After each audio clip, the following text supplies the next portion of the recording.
What's up guys? Rizal Lago Vlogs po. Kumusta po ang lahat sa mga kapanood ng video na to at sa hindi pa makakapanood, kumusta rin po kayo? Naway kayo lahat ay nasa mabuting kalusugan, with a good health. So, kumusta po dyan?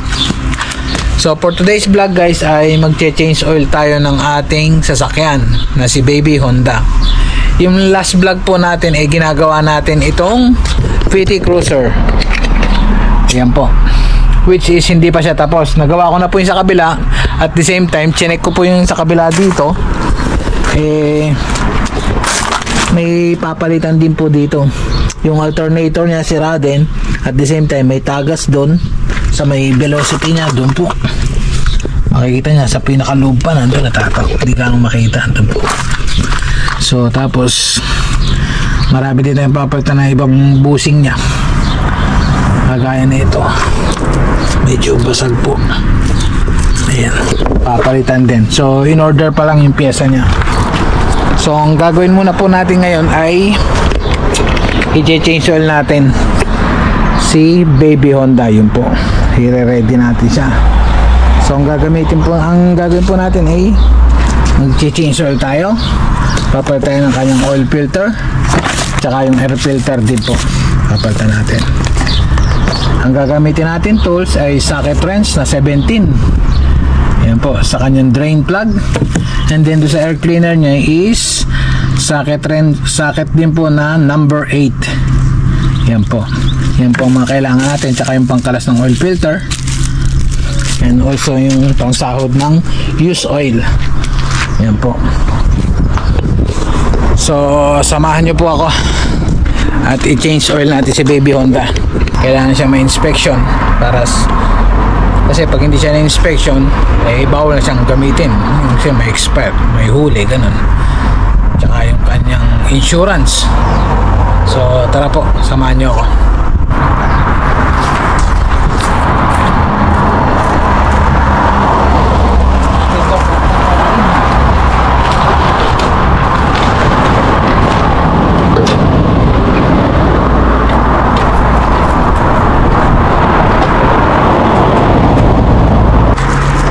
Air filter tsaka yung oil filter.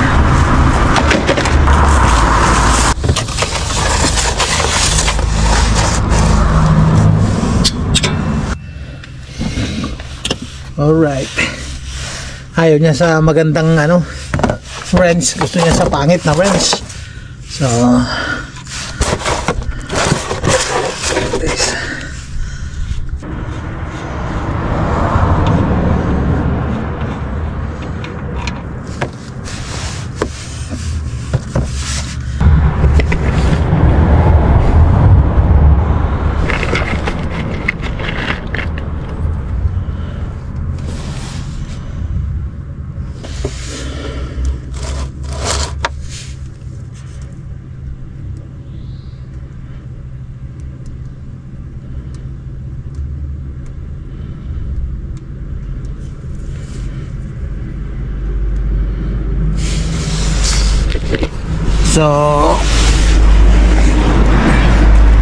habang pinapatulo po natin yung oil nya, palitan na natin yung air cleaner.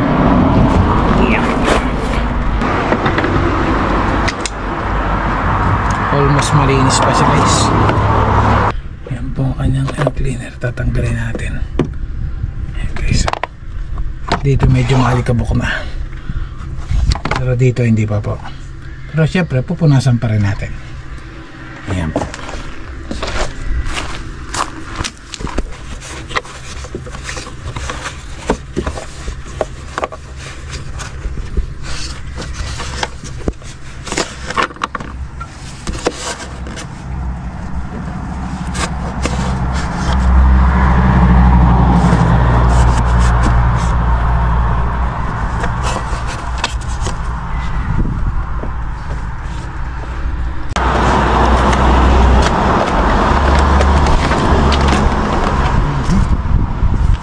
Ito na yung bagong air cleaner guys.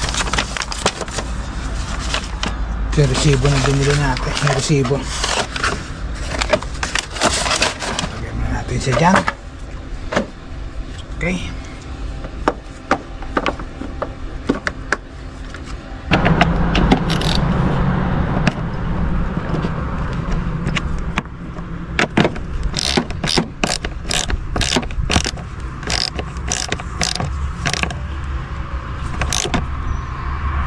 tamang higpit lang, not too much.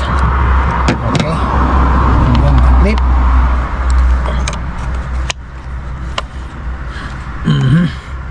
So hindi kaya ng isang kamay.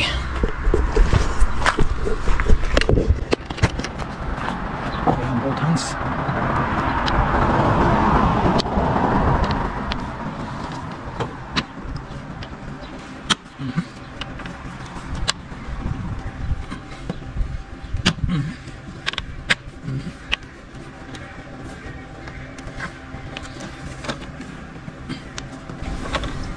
Okay. So ngayon, oil filter naman ang tatanggalin natin. Tutulo to guys.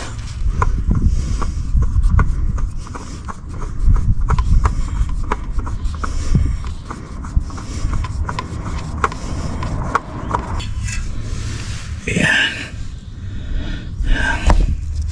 Yan po yung luma. Ayan.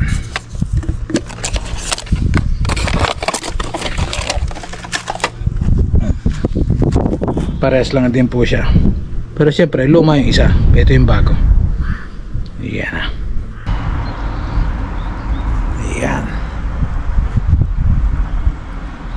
Para pag ginigpitan natin, hindi mapunit yung o-ring.